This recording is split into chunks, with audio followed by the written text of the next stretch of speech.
Hello children, welcome back to today's physics session.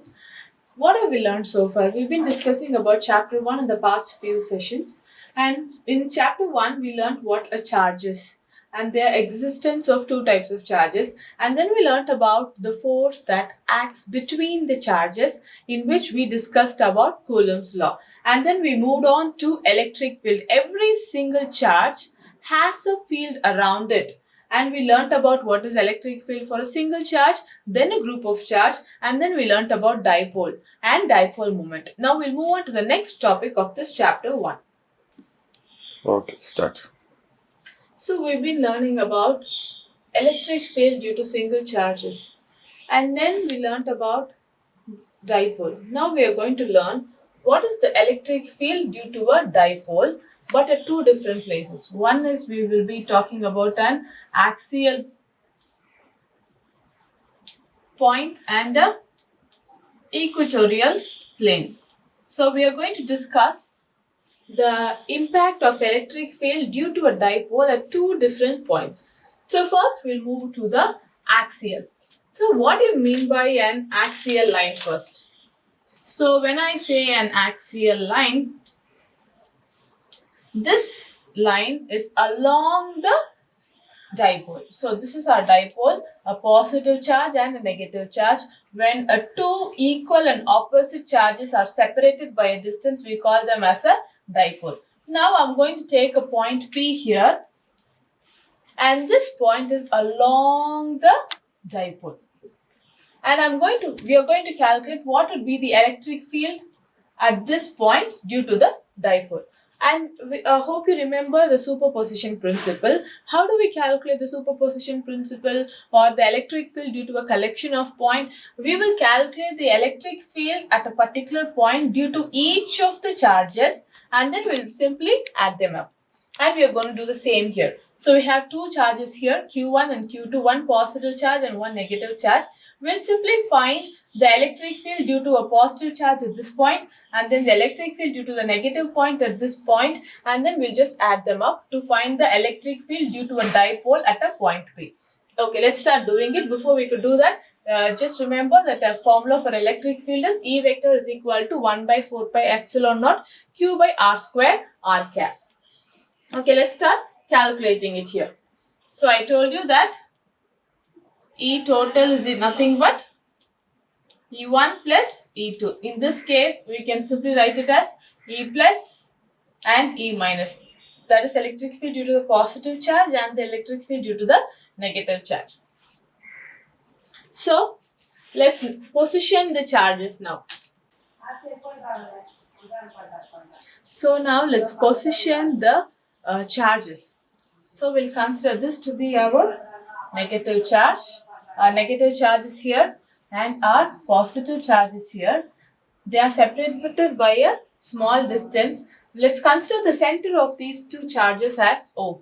So the distance between this center and the positive charge is A, and the distance between the center and the negative charge is again A, because they are divided equally into two equal halves. Now we are going to consider a point in the axial line. So this is our axial line, and I'm going to consider a point C in the axial line, and I'm going to calculate the distance from the center to C as R. Now, at point C, there are two different electric fields. One is due to the positive charge and the other is due to the negative charge. First, we'll calculate, or we'll try to analyze what would be the direction of these electric fields due to the positive and the negative charges. As you know, every single charge has a field. We've been discussing that earlier. So every single charge has a field. What is the direction of the charge when it is positive, and what would be the direction of the electric field when it is negative? For a positive charge, the field always acts outwards. So for a positive charge, the field will always act outward, and for a negative charge, the field will always act inwards. So in that case, at point C, the electric field due to the positive charge will be in this direction, and the electric field due to the negative charge will be in this direction. Okay. Now let's calculate the magnitude of the field. after knowing the direction, let's go on to the magnitude. So what would be the E minus and E plus values? We know the value for electric field or the formula for electric field. Now we'll calculate for E plus, electric field due to the positive charge. So electric field due to the positive charge is 1 by 4 pi epsilon naught. Here it is Q plus. So we'll write it as Q. And then what is the distance R here? So what we want is this distance between the positive charge and the point C. So I can write it as R minus A. So my distance would be R minus A the whole square R cap. If we happen to write the same for the negative charge, it would be E minus vector is equal to 1 by 4 pi epsilon naught, again Q, because a dipole has two equal and opposite charges. So the magnitude of the charges will be equal. What is the distance here? It is from the negative charge to the point C. So it is R plus A. So it is R plus A the whole square R cap. Now that knowing the electric field at a point C due to the positive charge and the negative charge, we are supposed to find the total electric field. How would we calculate the total electric field? E total is equal to electric field due to the positive charge plus electric field due to the negative charge. We just have to add them both. So we are going to add the electric field due to the positive charge and the electric field due to the negative charge. But we are going to do a very small change here. What is, so far we have been using the unit vector R cap, but now we are going to change it to the dipole moment vector. Why? Because this dipole moment always acts from the negative charge to the positive charge. So what would be the direction of our dipole moment? It will be in this direction. It always acts from the negative charge to the positive charge. And that's why we always consider the direction of electric dipole moment to be this. So we are going to replace our R cap by P cap from now on. So our equation becomes like this. Now, since I told you the negative charge has a opposite direction in the electric field. So since the electric field due to the negative charge acts in the opposite direction, we will be introducing a negative sign here. So now the equation is complete for both positive electric field due to the positive charge and the electric field due to the negative charge. Now all we have to do is simply add them up. Let's do it. So children, we are going to calculate the E total now. I told you earlier, E total is nothing but the sum of electric field due to the positive charge and the negative charge at that particular point. So this is the electric field due to the positive charge and electric field due to the negative charge. And we have a minus sign instead of positive sign because it is actually an addition. But the electric field due to the negative charge was in negative sign. So plus into minus becomes minus. So it turns out to be this minus that. That is, initially it was E total is equal to electric field due to the positive charge plus electric field due to the negative charge. But this was a negative value. So what happens? This E total is equal to E plus, for plus of minus E negative. So this becomes E plus minus E minus. And this is what we have been substituted. So we have substituted the value for E plus here and the value for E minus here. Okay. Now, what is common here? Q, 4 pi epsilon naught and P cap. All these three factors are common in both the sides. So what I'm going to do is we are going to take them all out. So I took Q by 4 pi epsilon naught and P cap out since they are common. So we'll just concentrate on this particular part of the equation and solve it. So this is nothing but a cross multiplying, or we'll have to do an LCM here. So in order to take LCM, what do? I will put this factor here, this factor here and we will multiply both the factors for the denominator. That's what I've done here. So what I'm going to do is it becomes r plus a square goes there, r minus a square goes there, and at the denominator we will simply multiply both these factors. What is this? This is in the form of a plus b the whole square. A plus b the whole square is equal to a square plus b square plus 2ab. A minus b the whole square is equal to a square plus b square minus 2ab. So we are simply expanding the values. So I've done expanding that. What are we going to do for the denominator? I've written it as such here, but what are we supposed to do here is, you know that a plus b into a minus b, that is a square minus b square, is nothing but a plus b into a minus b. So this is very similar to this form. So we are going to rewrite it as, we will take this a minus r minus a the whole square as a minus b, r plus b the whole square as a plus b. So what would be my final equation? It would be r square minus a square the whole square. So here that's what has been done here. So we are simply using algebra, the basic algebra formulas to solve this particular equation. So I've used a plus b the whole square, a minus b the whole square here, and here a square minus b square is equal to a plus b into a minus b. So using these values, we are substituting the values. So what happens here? Plus r square minus r square plus a square minus a square gets cancelled. You have a 2ab here and a 2ab there. So we will simply add it. It will become 4ab divided by r square minus a square the whole square. So let's take it back here. So we are going to substitute these values in the place of this entire bracket. So what will happen? My total E vector becomes 1 by 4 pi epsilon naught 4ab divided by r square minus a square the whole square into p cap. So now we have calculated the electric field at a particular point in an axial line due to both the charges. Now there's a small special case in this condition. We'll discuss about the special case.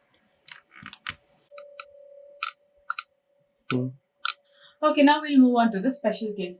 Knowing the value of E total, what we are going to consider is, we are going to consider a special case when R is very much greater than A. What do you mean by R is very much greater than A?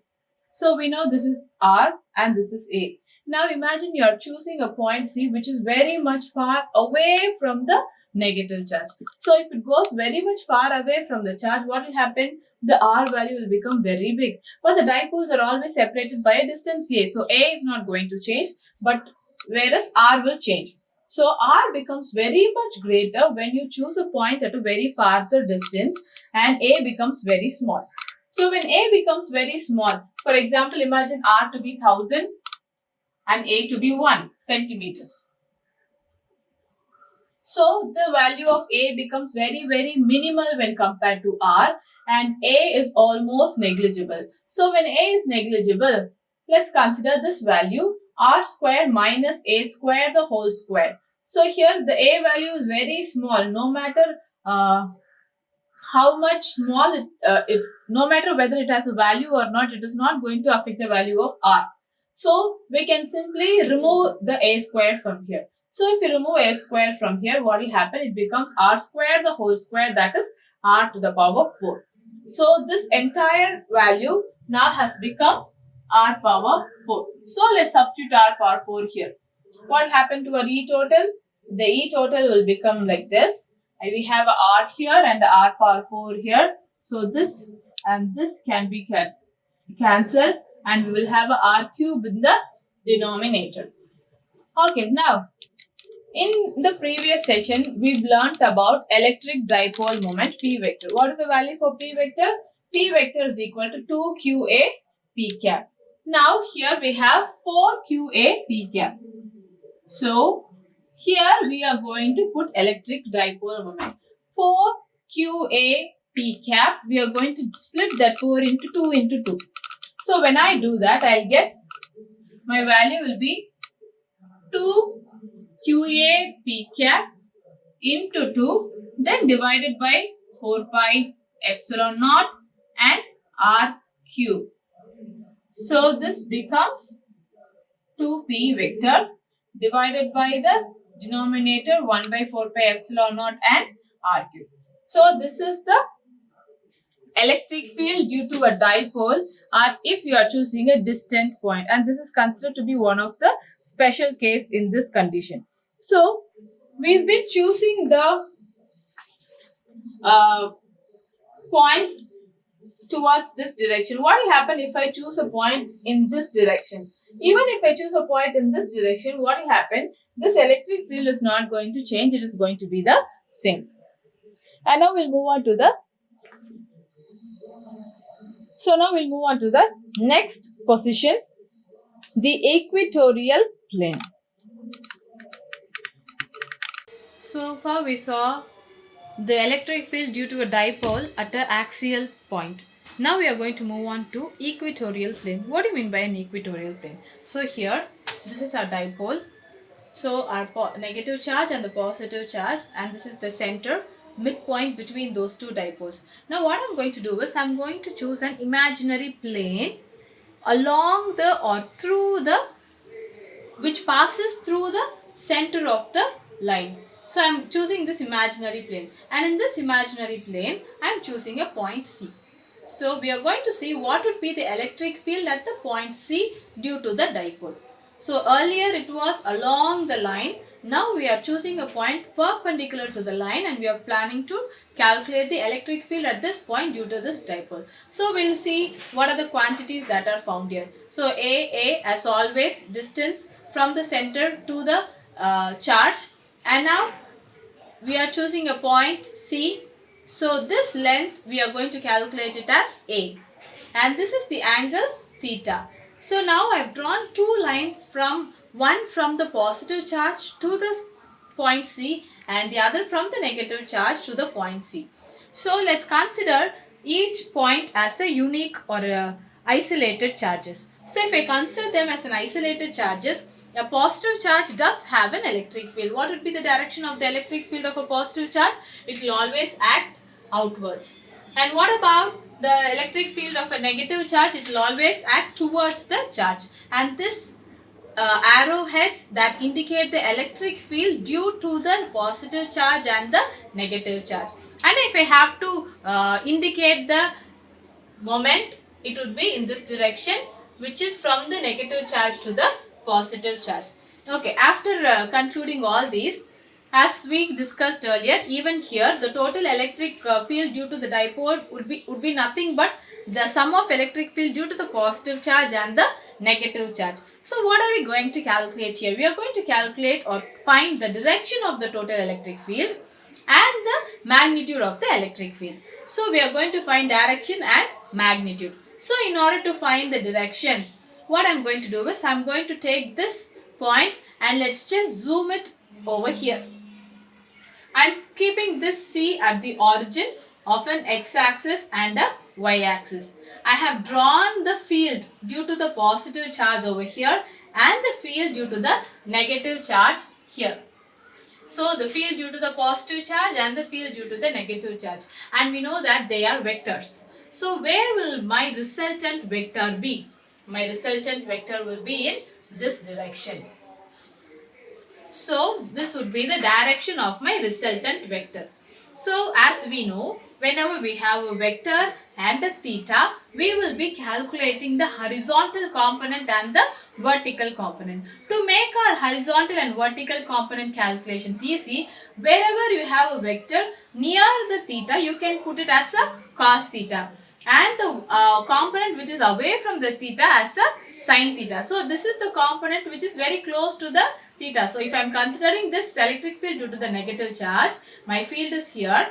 I am going to resolve it as a horizontal component and the vertical component. Whichever is near the theta, I will call it as cos theta. So this will become E vector minus cos theta, and this will become E minus vector sin theta. So we have resolved for the electric field due to the negative charge. Now we will move on to E plus vector, the electric field due to the positive charge.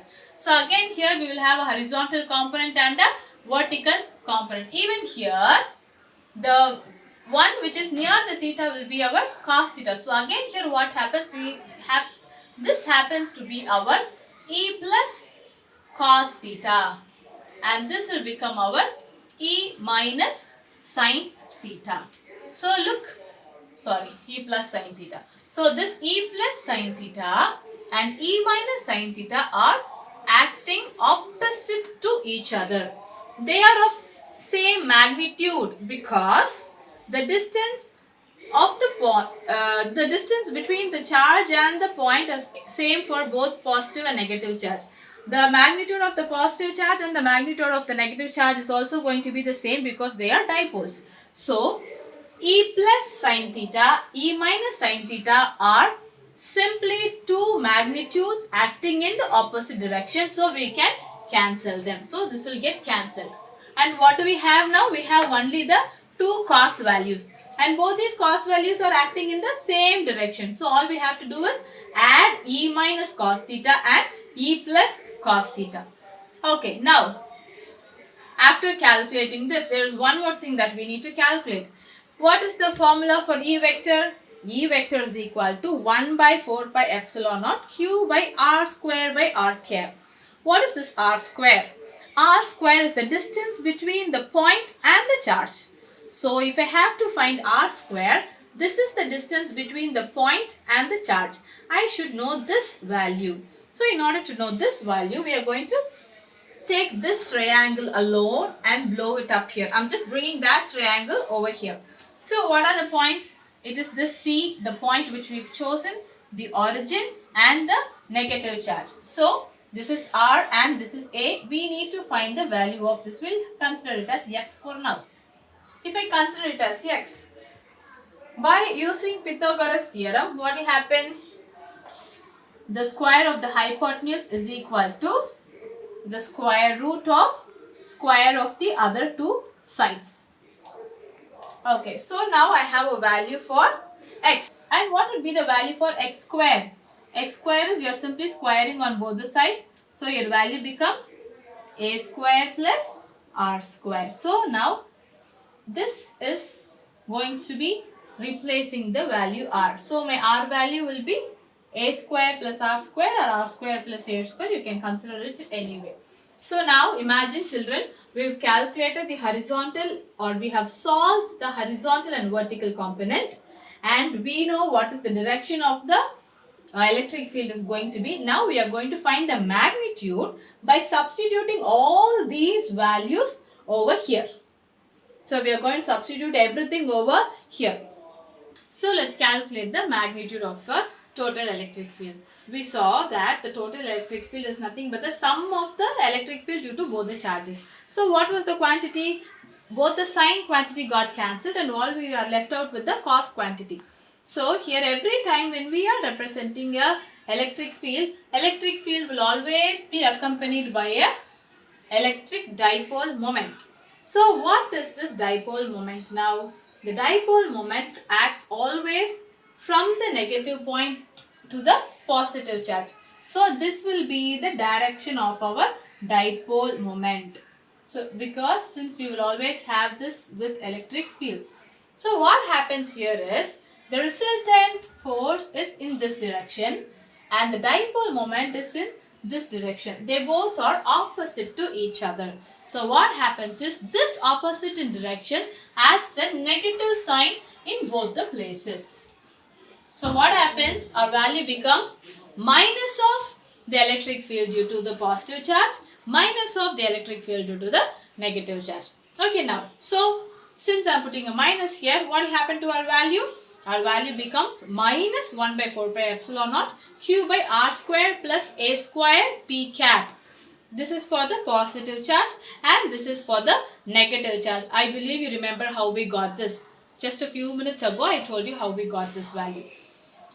Let's calculate the total value. Total value is nothing but you are going to sum up this first and the second equation. So let's add both the equations. minus 1 by 4 pi epsilon naught q cos theta. We are substituting this value here and this value here. So the cos theta remains here. So minus 1 by 4 pi epsilon naught q by r square plus a square into cos theta. Similarly, this value into cos theta. So what are the common factors here? Everything is same. So I can simply write 2 times this value. So I am going to write it as 1 by 4 pi epsilon naught minus 2q cos theta by r square plus a square. Because if I happen to take, I can take this entire thing. Everything is same. So I can simply put a 2 in the front and I can write this equation. So our equation is now 2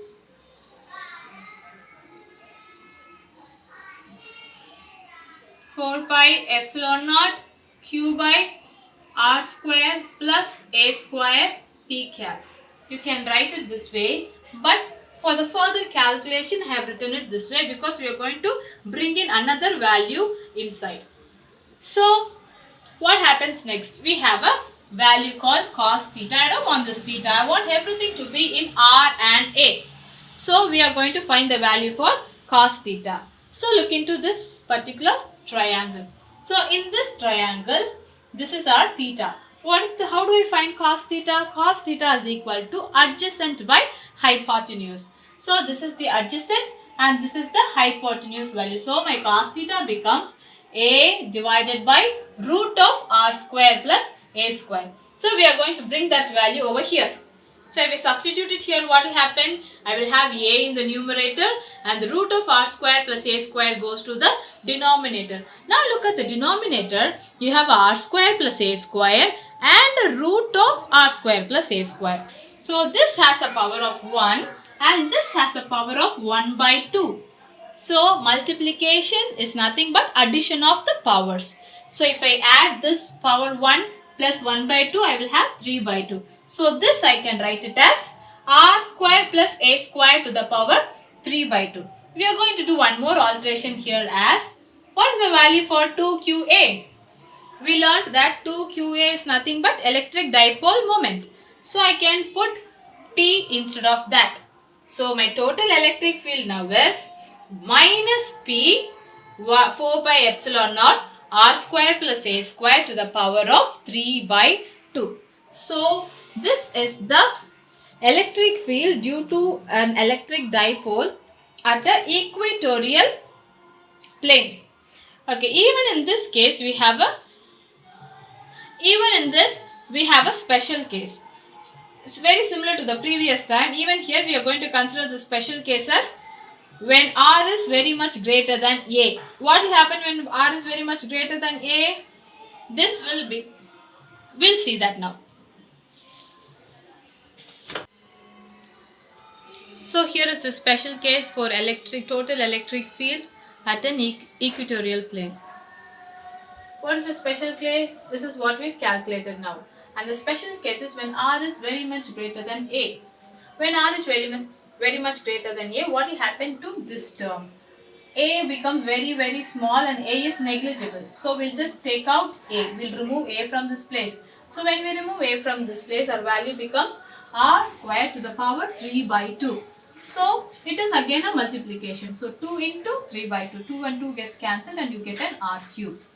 So we'll put this r cube instead of this value in the equation. When we substitute, the total electric field due to an equatorial plane becomes minus 1 by 4 pi epsilon naught p by r cube.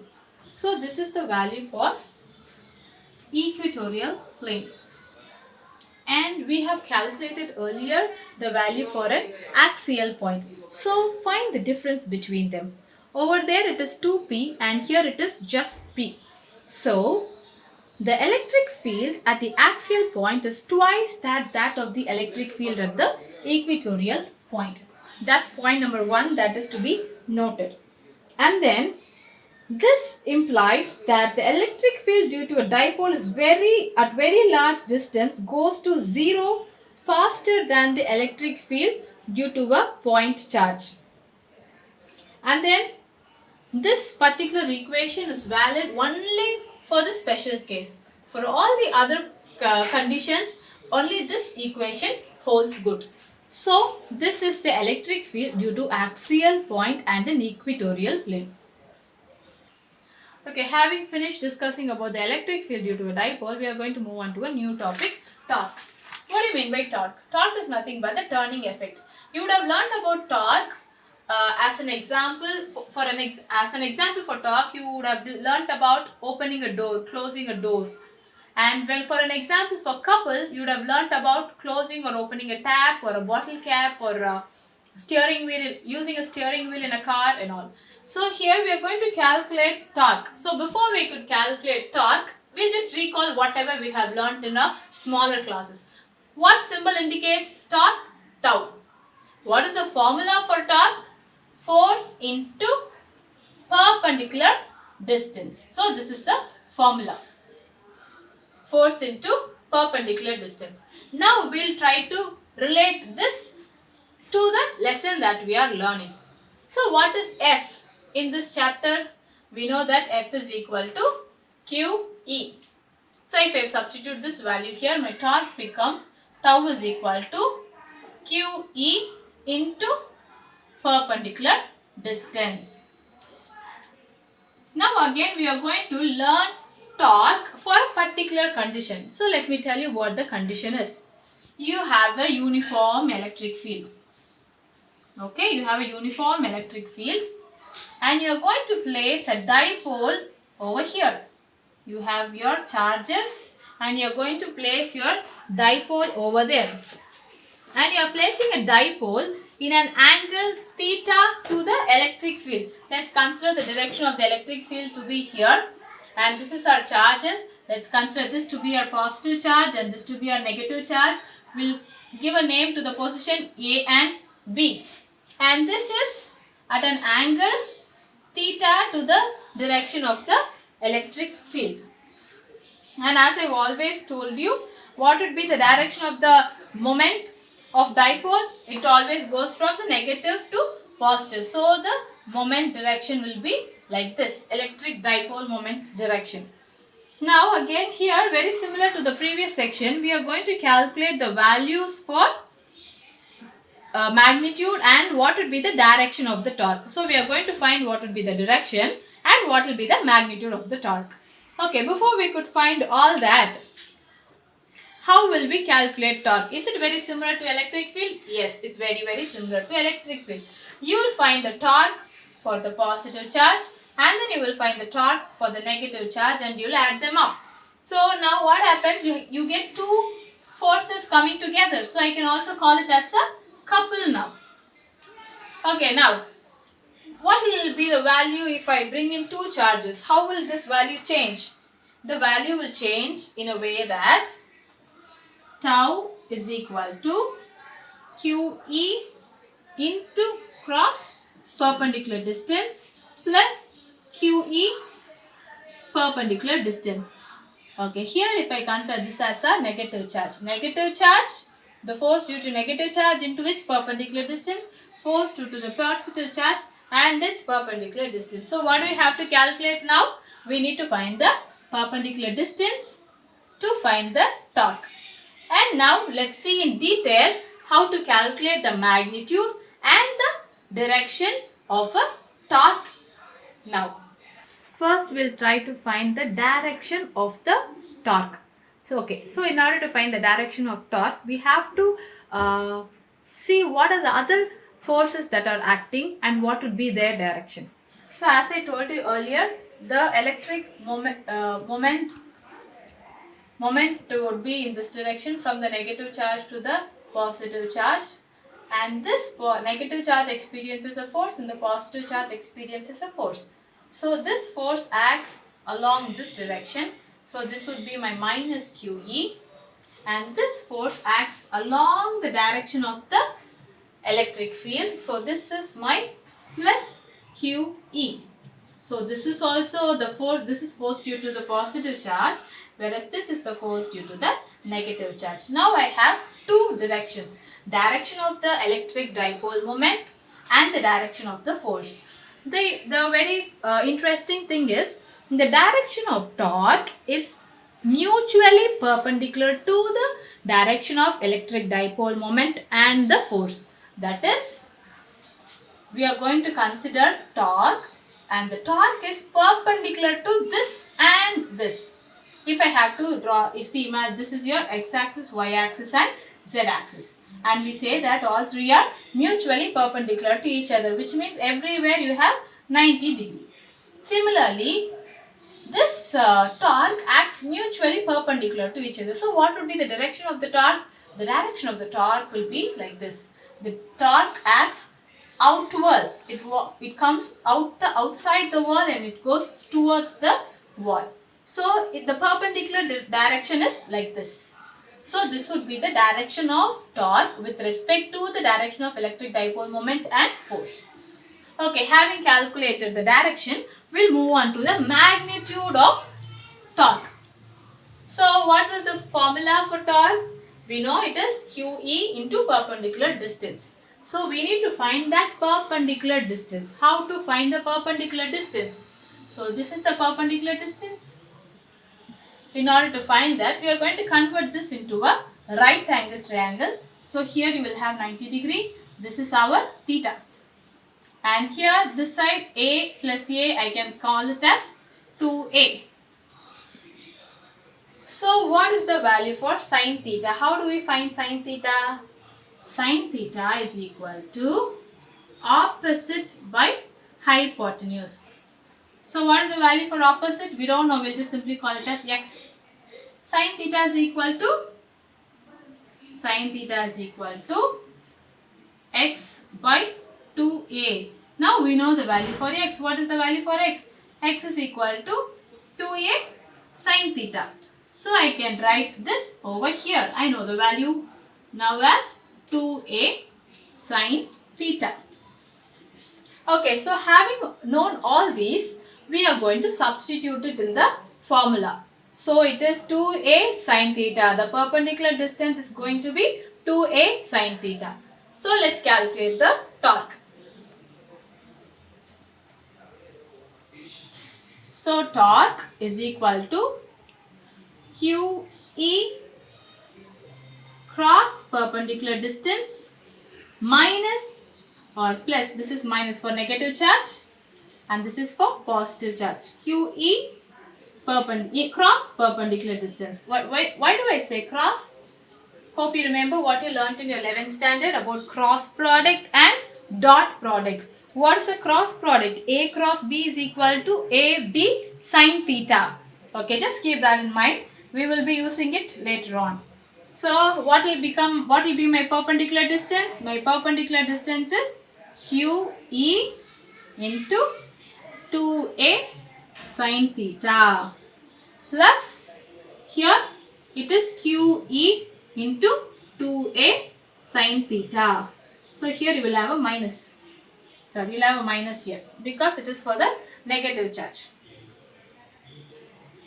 So we are going to calculate the magnitude. So what do you mean by magnitude? If we are going to calculate the magnitude, we will not consider the negatives and positives. We are going to take a modulus value.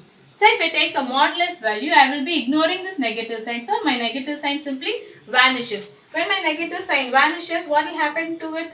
It will become 2QA E sine theta. Why am I writing like this? Because as I told you earlier, torque is a cross product. So I am going to take it into two different components. 2QA into E sine theta. So what will happen? We will calculate the magnitude of the torque. Since we have found these sides of a triangle, now it's easy for us to calculate. So we know that tau is equal to force into the perpendicular distance. What is force? Force is QE and the perpendicular distance is 2A sine theta. So it's going to be the same for the positive and the negative charges. The positive charge and negative charge, we are simply taking here a positive value because we are talking about the magnitude, a modulus value. Okay, now we know that tau is equal to QE 2A sin theta. What is 2AQ? 2AQ is equal to P. So I can write tau is equal to P into E sin theta. You remember what I said a little earlier? A cross B is equal to AB sin theta. So here we can consider this as A, this as B and sin theta. So what will happen? I can write tau is equal to P cross E. P vector cross E vector. So we have found the magnitude for tau. But in general, you have to understand that what would be the net torque. The net torque in the uniform electric field will always be a 0 because they'll be equal and opposite to each other and they will cancel each other. So the net torque could be 0. But what will be the torque when you are placing this dipole in a non-uniform electric field? Non-uniform electric field, we'll consider it like this. And you are placing a dipole here. In every point, the force experienced by the dipole will be different. So, in the case of a non-uniform electric field, the torque will be different for every point. So, we'll just have a small recap of whatever we have learnt in this lesson so far. So, from the beginning till now, we have learnt about charges. What are the types of charges, the characters and the properties of charge, and then we learnt about the force between the charges. So this is where we learnt about the Coulomb's force and the Coulomb's law, and then we discussed about electric field. Electric field for every single charge, a positive charge and a negative charge, they have electric field on their own. So what, and then we discuss about superposition principle for electric field, and what will be the superposition principle for force. That means what will be the force when you have only two charges and what will be the force when you have number of charges. What will be the electric field for a single charge and then for a collection of charge. And now today we discussed about dipoles. In dipole we learnt about moment of moment of dipole and then electric field of a dipole, and at last we discussed about the electric field at the axial point and the equatorial point, and as a last topic we have discussed about torque. So far we have covered half of chapter 1. So with this, children, try to understand all these derivation. There's nothing to by heart. Try your best to solve them and understand, and we'll meet you in the next video session. Thank you.